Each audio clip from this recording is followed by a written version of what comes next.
प्यारे बच्चों, Bhagwati PG college की ऑनलाइन क्लास में आपका स्वागत है। मैं बीएससी पार्ट 3 मैथमेटिक्स में आपको जो मैथमेटिक्स में बता रहा था कॉम्प्लेक्स डिफरेंशिएशन, जो कि पेपर फर्स्ट है हमारे पास। ये मैथ्स का पेपर फर्स्ट है। पेपर फर्स्ट में जो हमारे पास दो किताबें लीनियर अलजेब्रा है और एक कॉम्प्लेक्स एनालिसिस है। तो कॉम्प्लेक्स एनालिसिस में कॉम्प्लेक्स डिफरेंशिएशन बारे में मैंने बताया था आपको, क्योंकि इम्पोर्टेंट चैप्टर है, इसलिए इसे चैप्टर पढ़ाना बहुत जरूरी है। तो अपन को मैंने एग्जाम्पल फर्स्ट सेकंड बता चुका हूँ, इसके बाद एग्जाम्पल थर्ड से एफ जेड बराबर मॉडल जेड का इसका सर्व संतत है। ये संतत तो है, लेकिन मूल बिंदु को छोड़ करके कहीं भी अवकल्य नहीं है, यानी कि जेड बराबर जीरो का कहीं भी अवकल्य नहीं है। तो अपन को पहले से कंटिन्यूटी की जांच करनी है।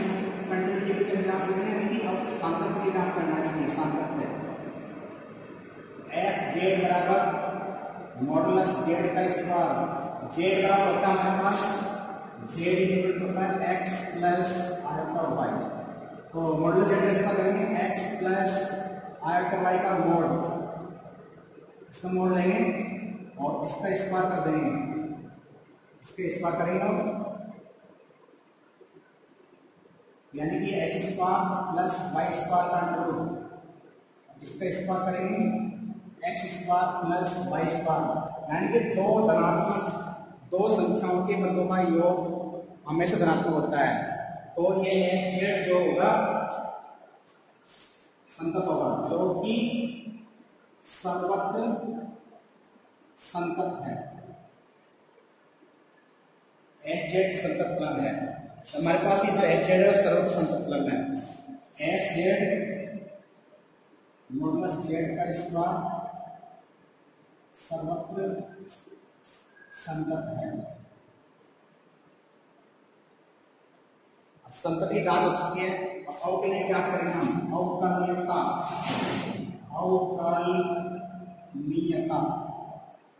अवकलनीयता की जांच करेंगे। अवकलनीयता की जांच करेंगे अपना एफ डैश जेड निकालेंगे। एफ डैश जेड का सूत्र होता है f dash z equal to limit del Z tends to 0 f z plus del z minus F z बटा डेल जेड। इसके बाद में इसका मान लिखेंगे हम एफ डैश जेड का। तो लिमिट ये आएगी limit del Z tends to 0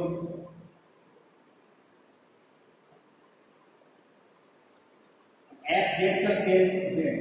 f z का मान मॉडुलस जेड का square. F z plus del z का मान क्या होगा?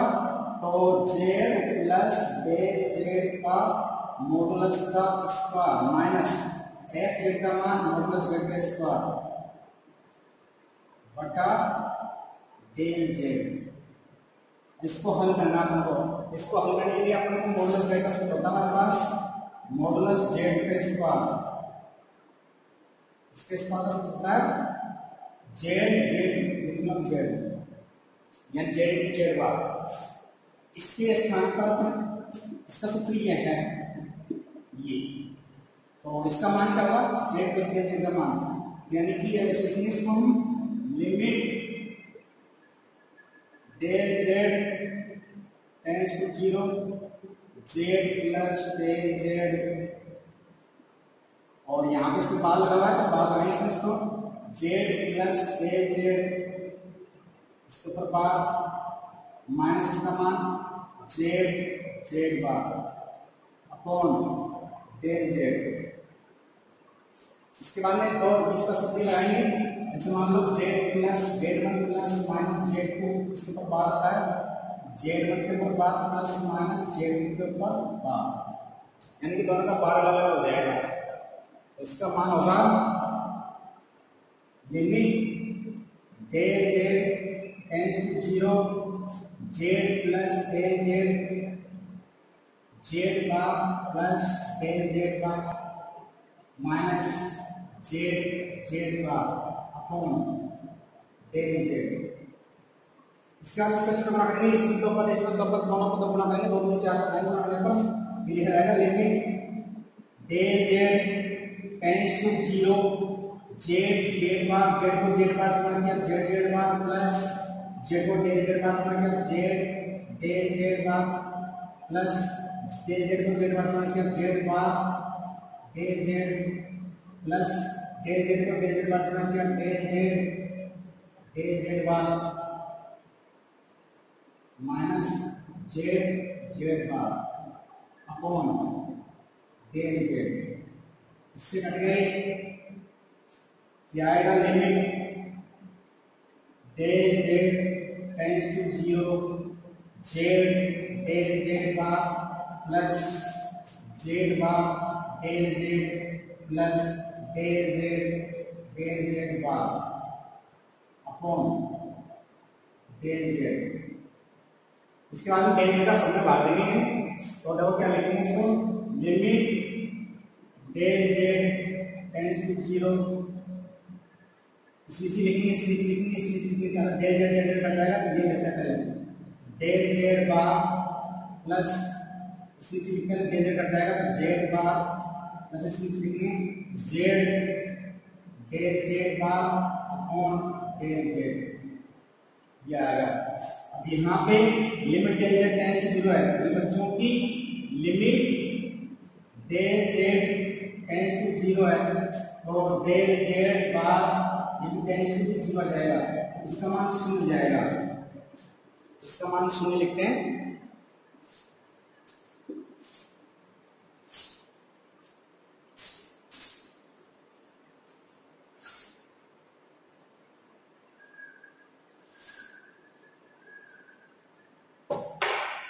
आएगा लिमिट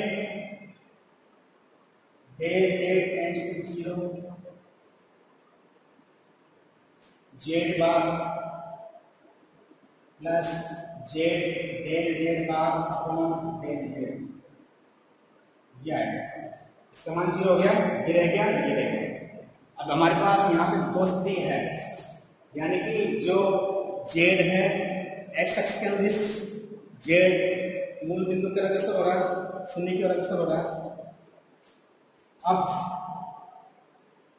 दो स्थितियां उत्पन्न होती है,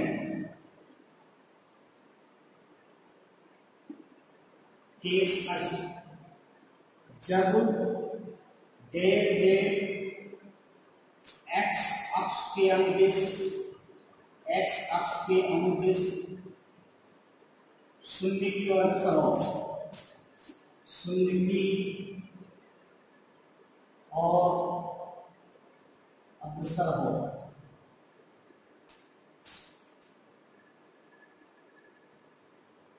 यानी कि डेल जेड का मान होगा डेल एक्स होगा, डेल वाई का मान 0 होगा, जेड बराबर एक्स प्लस आयोटा वाई है, डेल जेड का मान del x plus iota del y है।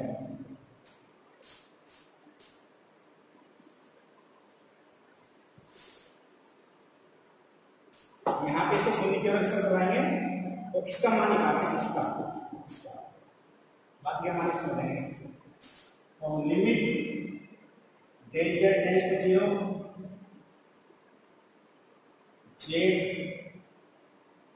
Del Z bar upon del z, इसका मान क्या होगा, इसका मान निकालने के लिए यहाँ पे एक्स का कोई अंतर नहीं आएगा, डेल जेड का मान डेल एक्स है, डेल जेड का बार का मान डेल जेड बराबर डेल एक्स है, डेल वाई का मान इसने लिख दिया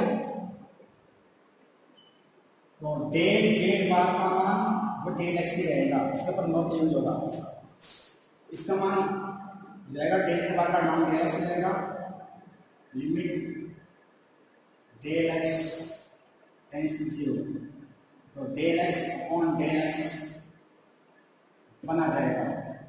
इस मान को यहां पर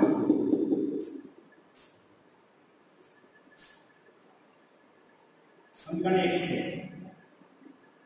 तो आएगा, यहां पर हमें मान एफ डेल जेड का मान है एफ डेल जेड बराबर Z bar plus Z into इसका मान ये रहा 1 तो आएगा जेड बार प्लस जेड, यानी कि Z plus Z bar, Z plus Z बार।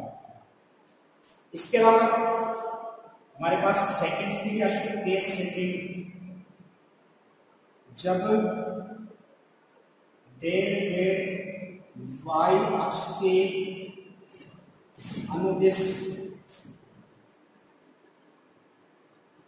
शून्य की ओर अग्रसर हो, शून्य की ओर अग्रसर हो।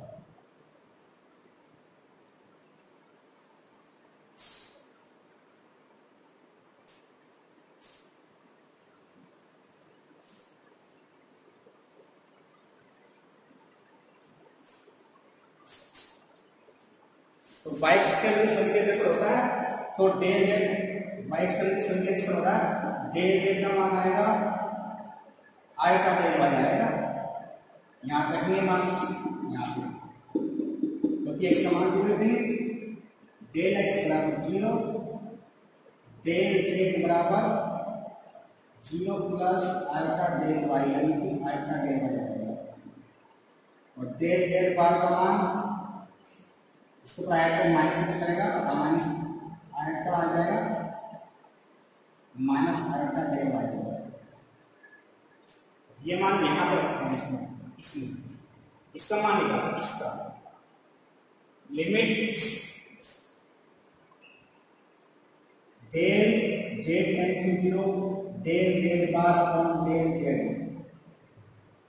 लिमिट डेल जेड वाई के टेंड्स होगा, डेल जेड बार का मान आयटा डेल वाई, माइनस चिन्ह अच्छा तो माइनस चिन्ह लगा देंगे, अपॉन डेल जेड का मान आयटा डेल वाई है, माइनस का लगेगा। इस मान को हम यहां पर रखते हैं समीकरण 1 से, समीकरण 1 से एफ डेल जेड, ये एफ डेल जेड का मान है, यहाँ कह रहा है Z bar plus Z Q, इसका मान आ रहा माइनस 1, यानी कि जेड बार माइनस जेड। तो हमारे पास एफ डेल जेड के मान 2 आ चुके हैं, एक भी आ चुका समीकरण नंबर 2 में, इसको 2 ले लेते हैं, इसको 3 लेते हैं, तो समीकरण नंबर 2 और 3 में हमारे पास 2 अलग अलग मान आ रहे हैं। तो हम इसको देखते हैं कि समीकरण 2 से, समीकरण 2 व 3 से जेड बराबर 0 होगा, जेड बार का मान 0 होगा, एफ डेश 0 का मान क्या होगा, 2 3 में शून्य रखना है, यानी कि मोल बिंदु पे रख रहे हैं मान, एक्स का मान 0 वाई का मान 0 जेड का मान 0 है, तो जेड बार का मान तो 0 होगा, यहाँ पे जेड का मान 0 जेड का मान 0, जेड बार का मान 0 मतलब ये 0 ये 0 ये 0 ये 0 हो जाएगा, कौन मान समान आएगा। और जेड बराबर नहीं है 0, तो f dash z equal to एक मान तो आ रहा जेड प्लस जेड बार आ रहा, दूसरा मान आ रहा जेड बार माइनस जेड, ये दोनों बराबर नहीं है, जो अद्वितीय नहीं है, अद्वितीय नहीं है,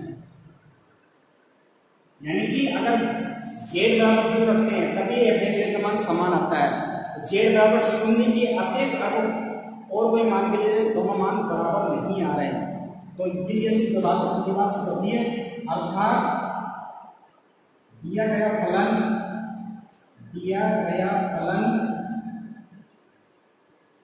जेड बराबर 0 के अतिरिक्त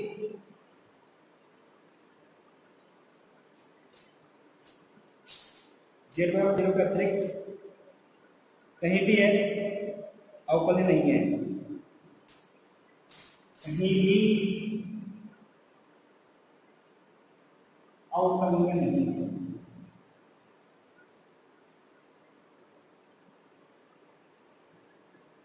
यानी कि शून्य पे अवकलनीय है, और इसके अलावा शून्य के अलावा कहीं पे भी ये अवकलनीय नहीं है। इस प्रकार ये 4 एग्जाम्पल, ये 3-4 एग्जाम्पल पूरे होते हैं। इसके बाद में हमारे पास अवकलनीय कुछ नियम आते हैं, नियम को बता देता हूँ मैं।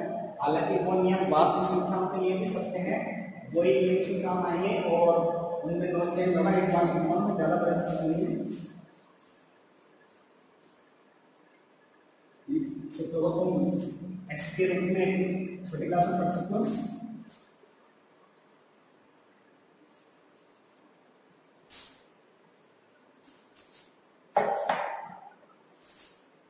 रूल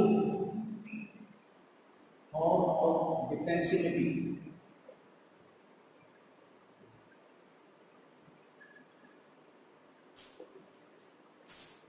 अवकलन के नियम।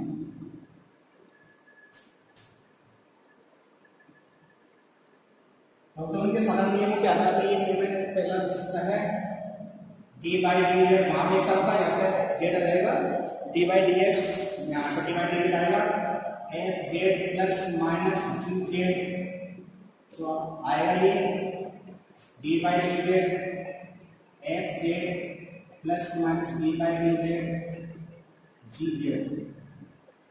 पहला स्थिति है, दूसरा गुना का रूप हो जाएगा, सी वाला आ जाएगा d by D z c f z, इसकी आगे जाएगा d by D Z F z, जहां सी अचर है, यहाँ पे सी अचर होगा। इस सूत्र होगा हमारे पास D by D Z F Z ji Z का गुणाकार D by D Z F Z ji Z, यहाँ पे भी प्लस करा देंगे, यहाँ पे पहला प्लस दूसरा दूसरा plus F Z D by D Z G dead Z, दूसरा प्लस जी जेड लेना आगे D by D Z F Z.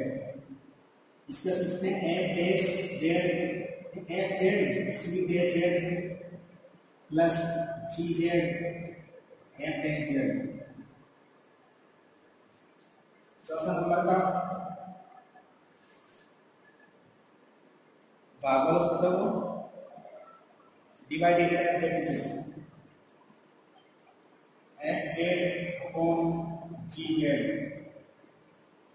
इसमें भागफल सूत्र का जो सूत्र तुम क्या है D by d x u बटा बी का u v d upon d x minus u d by d x upon v square, v does not equal to 0, वो इस दिशा में है।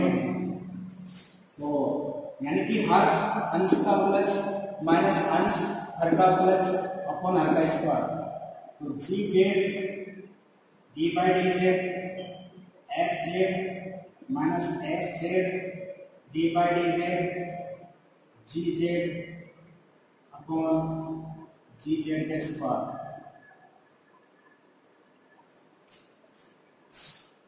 जी Z does not equal to 0, इसको ऐसा लिखते तुम G Z F dash Z minus F Z G dash Z upon G Z का whole square, G Z does not equal to 0। 4 सूत्र हो चुके और 5 सूत्र लेता हूं। यदि एफ जेड बराबर ढाई जी जेड होगा, यदि एफ जेड बराबर ढाई जी जेड होगा,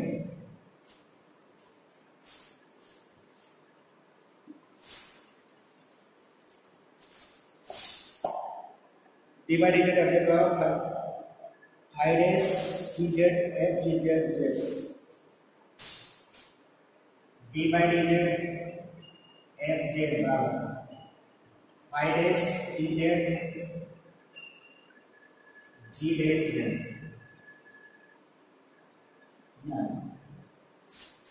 इस बार ये अवकलन के नियम हो चुके हैं इसमें सम्मिश्र में, ये श्रृंखला नियम है चेन रूल।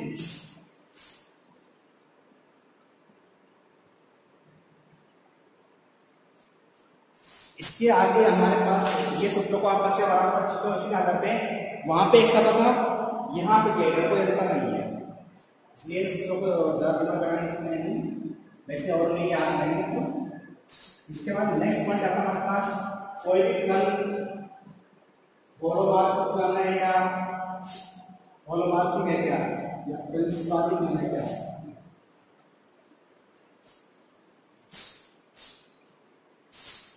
विश्लेषिक फलन क्या होता है? विश्लेषिक फलन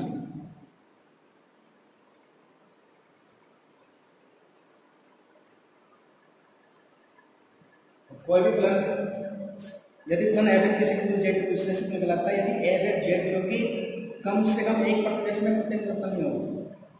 यदि कोई फलन एफ जेड विश्लेषित कहलाता है, परिभाषा पूछ सकता है इसमें,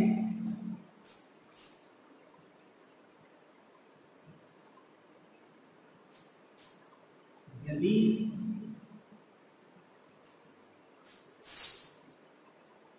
एफ जेड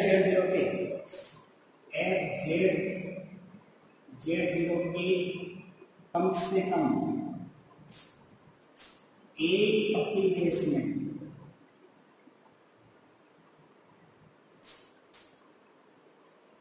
अवकलनीय हो।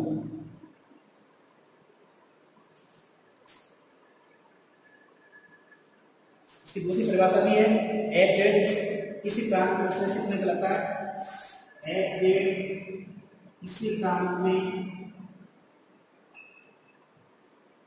विश्लेषित फलन कहलाता है,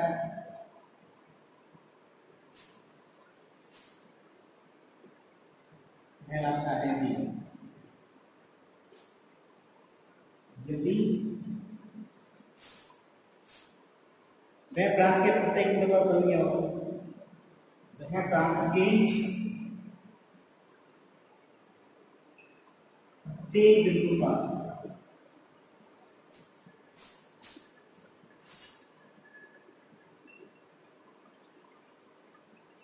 अवकलनीय हो।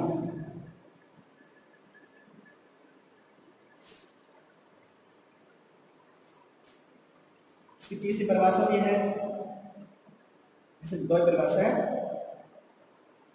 विश्लेषी फलन को होलोमार्फी फलन भी कहते हैं। विश्लेषी फलन को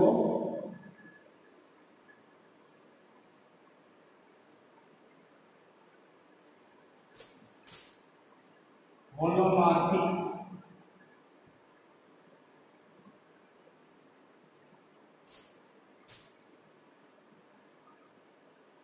फलन कहते हैं। विश्लेषी फलन को हम होलोमार्फिक फलन भी कहते हैं।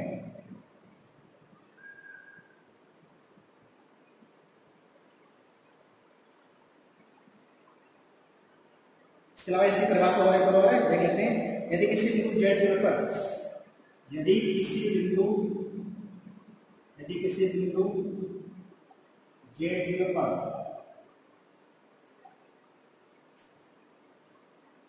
फलन एफ जेड विश्लेषित नहीं है, फलन एफ जेड विश्लेषित नहीं है,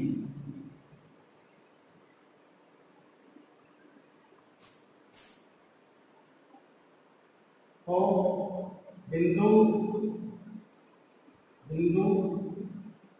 जेड जीरो को विचित्रता का बिंदु कहते हैं।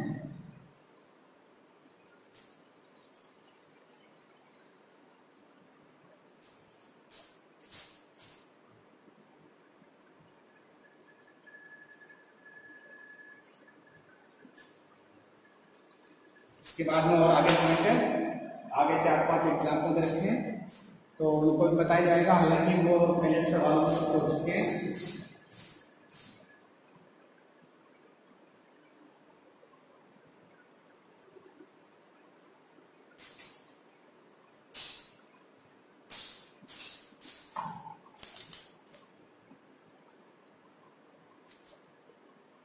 तो विचित्रता की कुछ बिंदु बता देता हूँ मैं। विचित्रता के कौन कौन से बिंदु होते हैं, कुछ सवालों के लिए जो सवाल अभी आए हैं विचित्रता के बिंदु थे उनको मैं बता देता हूँ।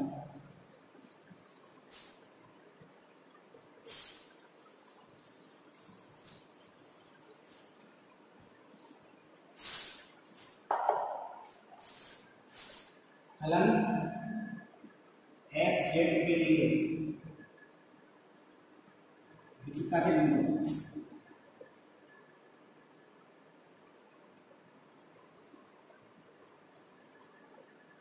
पहला नंबर का यदि एफ जेड बराबर जेड इस पर एक विश्लेषित फलन है, एक विश्लेषित फलन है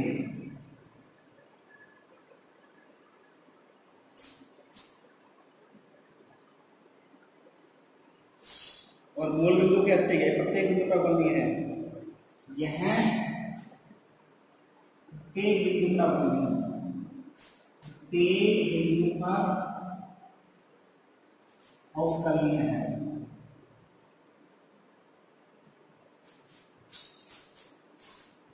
दूसरा नंबर आता है एफ जेड बराबर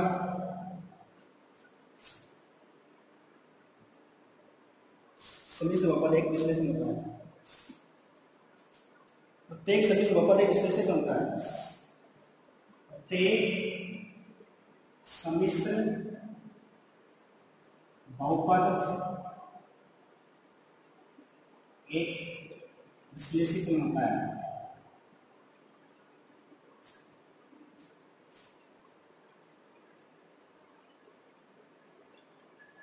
कोई भी समिश्र बहुपद है वो विश्लेषित फलन कहलाएगा। तीसरा नंबर का था हमारे पास यदि एफ जेड बराबर इनकलम जेड बार हो, मॉडुलस जेड स्क्वायर हो, यह फलन विश्लेषित फलन नहीं, क्योंकि यह फलन विश्लेषित फलन नहीं है।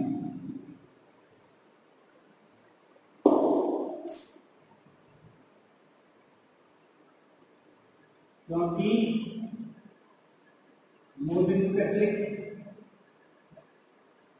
इस तरह का इंपॉर्टेंट एग्जाम्पल पढ़ा आपने, जेड बराबर 0 के अतिरिक्त कहीं भी अवकलन नहीं है। मूल बिंदु जेड बराबर 0 के अतिरिक्त कहीं भी अवकलन नहीं है, कहीं भी अवकलनीय नहीं है।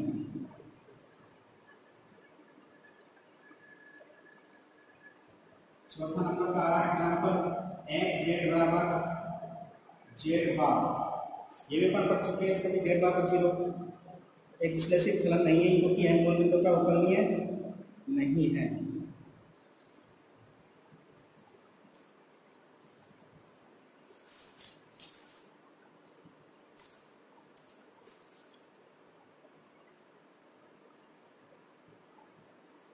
विश्लेषित भी नहीं,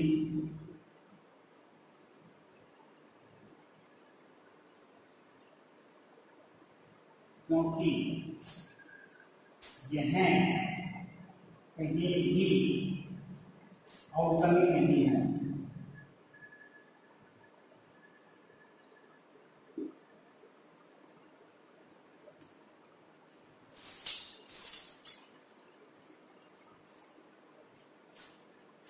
पांचवा नंबर का एफ जेड बराबर 1/1 माइनस जेड। अब यहाँ पे जेड का मान नहीं करते हैं, नीचे का मान 0 हो जाएगा, तो z does not equal to 1। Z बराबर 1 के अतिरिक्त, जेड बराबर 1 के अतिरिक्त अन्य बिंदुओं का अवकलनीय है। सभी बिंदुओं पर विश्लेषित है, सभी बिंदुओं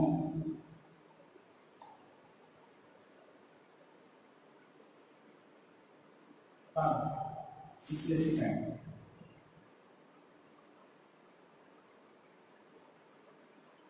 जेड का मान का 1 रखते हैं तो हमारे का मान 0 जाएगा। जेड बराबर 1 रखते हैं, एफ जेड बराबर 1/1 माइनस 1/0 क्या, इसलिए जेड बराबर 1 पर छोड़ के हम सभी बिंदुओं को विश्लेषित कर लेंगे। तो ये अपने पास विचित्रता के बिंदु सिद्ध होते हैं और ये एग्जाम्पल हम आ चुके हैं पहले से, इनको ज़्यादा देखने की जरूरत नहीं है। आगे की बात मैं बताता हूँ।